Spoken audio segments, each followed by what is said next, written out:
Bonjour à tous et à toutes.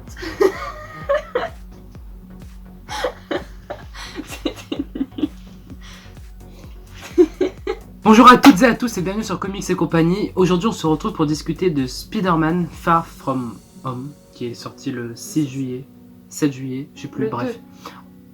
2. Le 2 juillet. C'était un mardi. Ah oui c'est vrai, il est sorti, oui voilà, ce que j'ai été le voir plus tard. Bref, voilà, donc si vous n'avez pas vu Spider-Man Homecoming ou encore Avengers Endgame et Infinity War, il va y avoir des spoils, donc ne regardez pas, il va y avoir des spoils par rapport à ce film. Et du coup, on va commencer par une critique sans spoil, en donnant notre avis simple et concis. Et après, on va dire notre avis sur des choses dans le film qui nous ont plu ou pas plu. Et ce sera avec spoiler, donc je mettrai un avertissement, vous inquiétez pas.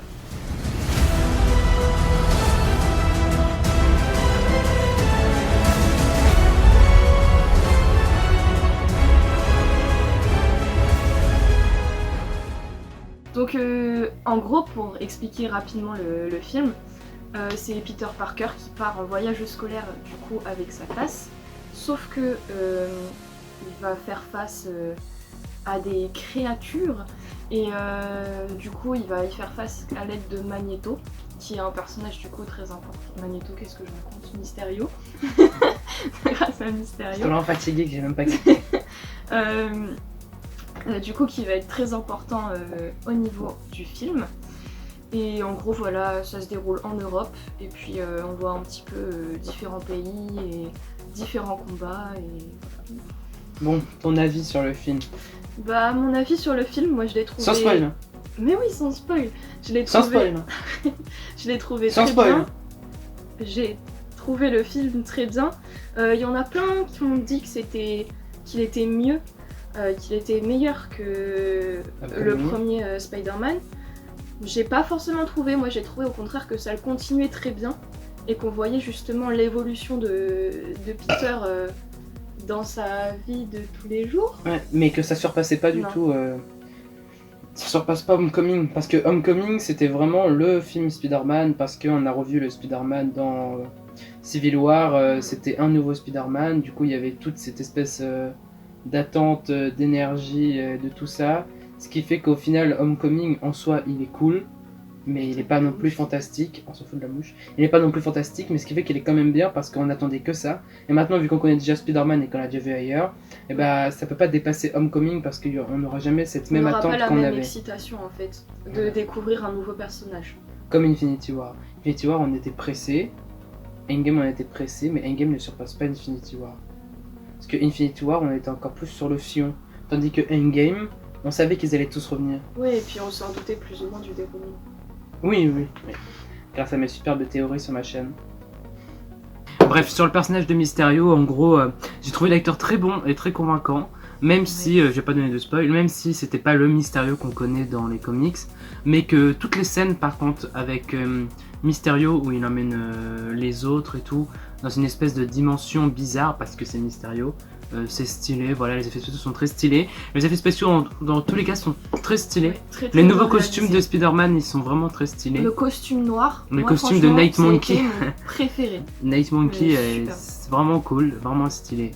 Et ce qui est encore bien, c'est que Tom Holland, c'est un très bon acteur parce qu'il arrive toujours à faire cette espèce de naïveté chez Peter Parker.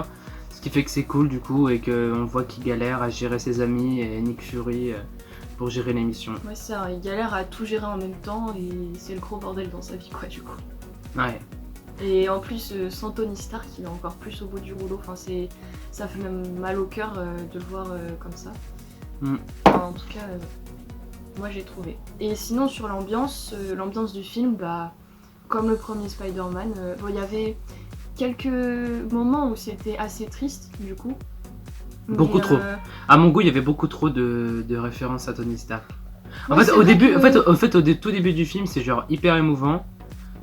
Et après, t'en as encore un petit peu dans le milieu, un petit peu à la fin, un petit peu au milieu du début. Enfin, Non, il y a c'était trop. une scène à la fin qui était bien. Enfin, qui était vers le milieu fin. C'est Je le laquelle? dirai après. Ok. Quand on Bon, spoilera. on passe côté spoil, attention. Bah, en gros, c'est la scène en fait qu'on a vue dans le trailer. Où on le voit les larmes aux yeux et en fait il dit à Happy que bah, il a l'impression enfin, qui s'en sort pas sans lui, quoi. Et c'est vraiment difficile. Et enfin, de le voir dans cet état-là, ça fait vraiment mal au cœur parce qu'on se rend compte qu'il est vraiment perdu, qu'il sait pas quoi faire, qu'il a une charge immense sur ses épaules, alors qu'il en voulait pas et il en veut pas du tout. Et que pour lui c'est très compliqué à gérer parce que faut se rappeler aussi qu'il a que 16 ans, le gamin. Donc c'est vrai qu'à 16 ans, gérer tout ça c'est difficile. Ouais, c'est vrai. Voilà.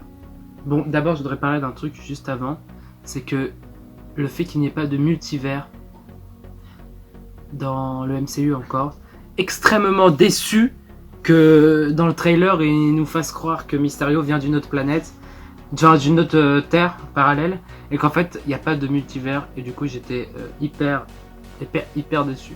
Bah moi aussi, c'est vraiment la grosse déception du film en fait.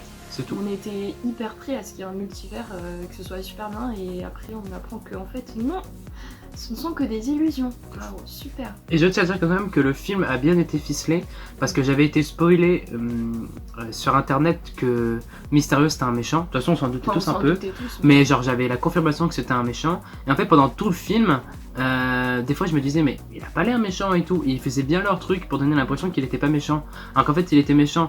Du coup je me posais des propres questions, je suis en mode... Du coup j'ai presque cru au multivers, j'étais en mode mais ça se trouve il vient vraiment d'une autre terre et tout. Et quand j'ai vu qu'en fait c'était du gros mytho avec les drones, et bah... Oui. J'avais grave le seum. Ouais, moi aussi, très déçu. Mais après, comment ils ont fait et les illusions avec les drones, tout ça, c'était quand même très bien fait niveau effets spéciaux. Ouais. C'était super beau et enfin moi ça m'a époustouflé, on va dire, genre vraiment. C'est vrai que moi personnellement j'attendais à voir les élémentaux, genre des vrais monstres. Et en fait tout était fait par des drones, et du coup c'était hyper stylé. Vraiment cool. Ouais, et puis quand il y a un passage, si vous avez vu, vous savez duquel je parle. Mais tu peux parler, c'est du spoil. Hein. Oui, mais oui. Mais il y a un passage où il y a toutes les illusions en fait qui se succèdent. Mais c'est incroyable. Ouais. Enfin, vraiment, ce moment-là, j'ai kiffé. C'était super bien. Ouais, Super bien. C'était super bien. Ouais, c'est vrai que c'était très beau et tout, et du coup ça nous fait revenir un peu au Mysterio des comics. Mais du coup ce Mysterio-là ne s'approche pas du tout des... Enfin, il s'approche un petit peu, mais il est quand même assez éloigné. Mais c'est quand même assez cool. Voilà. Mais après, c'est pareil, au niveau du film, c'est quand même beaucoup les illusions du coup qui apportent du rebondissement. J'ai trouvé. Oui. C'est très basé sur ça. Oui, c'est vrai.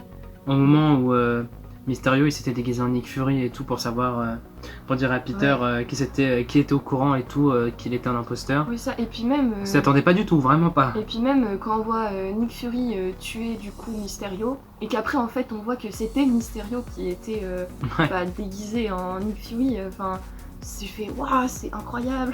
C'est stylé, le réalisateur il a bien fait son truc, hein. Il a bien géré. Bah voilà, personnellement j'ai rien d'autre à dire sur le film à part qu'il était bien, moi j'ai bien aimé. C'était un bon divertissement, j'ai bien aimé. Je suis très triste qu'il n'y ait plus de film jusqu'en mai 2020. C'était le dernier. Après il y aura peut-être les séries qui vont être avancées. Loki qui devrait sortir avant le mois de mai, espérons. Ça nous permettra d'impatienter et tout. Non, voilà. Moi ce que je voudrais dire, un point positif du film, c'est qu'il démarre rapidement, j'ai trouvé. Non. Ah bah quand même. Ah j'ai pas trouvé. Hein. Bah moi aussi, parce qu'il y a l'introduction. Ah mais en fait, j'ai jamais pensé, mais dans le trailer, tu sais la scène où Peter il se bat contre des méchants dans un resto et qui dit aux flics je vais prendre des vacances. Elle n'y est pas, et cette scène n'est pas dans le film. Elle n'y est pas dans le film. On est d'accord. Et j'en ai pensé que maintenant. Je sais pourquoi. Je me disais pourquoi. Parce que je savais bien que normalement il devait y avoir une scène avec le Iron Spider dans le trailer qu'on voit et qu'on n'a pas vu. Et pour moi c'était trop long parce que Spider-Man on le voit démarrer que quand ils sont à Venise. Oui, mais ils y arrivent vite quand même à Venise. Ils mettent du temps, ça met du temps à démarrer. Hein. Moi j'ai pas trouvé. Ça a mis du temps, moi je trouve. Hein. Après c'était rigolo et tout, et c'était sympa, mais ils ont mis du temps à faire avancer le truc. On parle des scènes post-génériques. La première scène post-générique. Déjà la première scène post-générique, elle nous a laissé sur le cul. Déjà on retrouve J. Jonah Jameson, joué par exactement le même acteur que dans les Spider-Man de Sam Raimi. Du coup c'était extrêmement stylé. Et dans cette scène, du coup, on voit Mysterio qui a trafiqué une vidéo, et en fait, on voit Spider-Man qui dit au drone de tuer tout le monde et tout. Alors qu'en fait, c'est pas vrai, et c'est Mysterio qui l'a fait. C'est une vidéo truquée. Et après, Mysterio, il dévoile le prénom de Spider-Man, donc l'identité, avec une photo de lui sur les grands écrans. Du coup, sur les grands écrans. Grand écran. Grand écran, ouais, on Oui, s'en grands fout. écrans. On s'en fout. Et du coup, c'était très stylé, on était sur le cul, on était en mode putain. Ouais, ils ont été waouh, c'est fou et tout. Tout le Et monde la sait qui il est. deuxième, Et là, la deuxième scène post-générique la deuxième qui scène. nous a mis encore plus sur le cul. Enfin, De toi, ouf. tu l'avais prédit. Il l'avait quand même prédit dans ses vidéos. Bah, c'est juste que Nick Fury et Maria Hill, en fait, C'était c'est des Skrulls. Skrulls. C'est Talos. C'est Talos, c'est très Et certainement sa meuf, je femme. crois. Ouais. Mais du coup, c'est des Skrulls, du coup, j'avais raison. Ouais, et Petit après, passage on voit- d'une de mes vidéos. On voit Fury qui est en haut, dans l'espace. On sait Dans pas un où, vaisseau dans Skrull. un vaisseau Skrull et... Et du coup, c'est là où tu te dis, mais depuis la phase 1, après Captain Marvel en 90, c'est un Skrull Nick Fury avec Maria.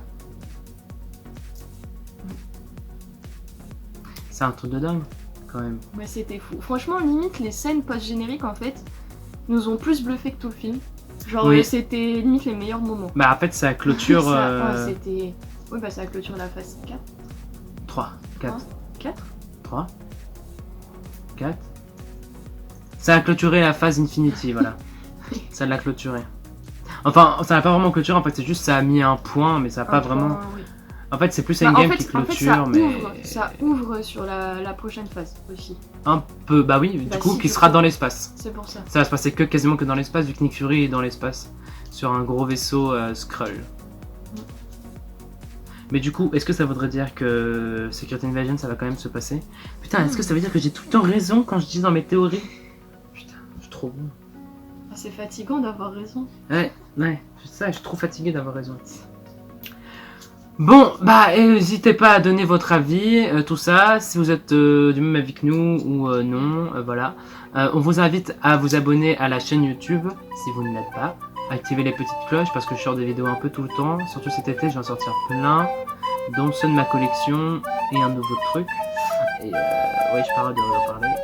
Mais qu'elles sont certainement sorties dès que cette vidéo sera sortie, donc de toute façon, je suis vraiment con. On s'en fout.